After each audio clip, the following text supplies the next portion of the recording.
إطار محاربة الجريمة المنظمة، تمكنت فرقة مكافحة المهاجرين والإتجار بالأشخاص في المصلحة الولائية للشرطة القضائية بأمن ولاية تلمسان من توقيف 5 أشخاص من بينهم امرأة تتراوح أعمارهم بين 23 و 37 سنة ينحدرون من شرق البلاد، بالإضافة إلى الشخص الذي كان ينقلهم على متن مركبة سياحية كانوا مرشحين للهجرة غير الشرعية عبر البحر.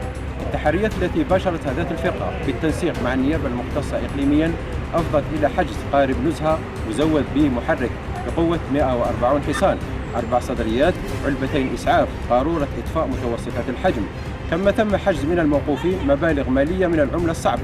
بعد استيفاء إجراءات التحقيق تم تقديم الأطراف أمام نيابة مختصة.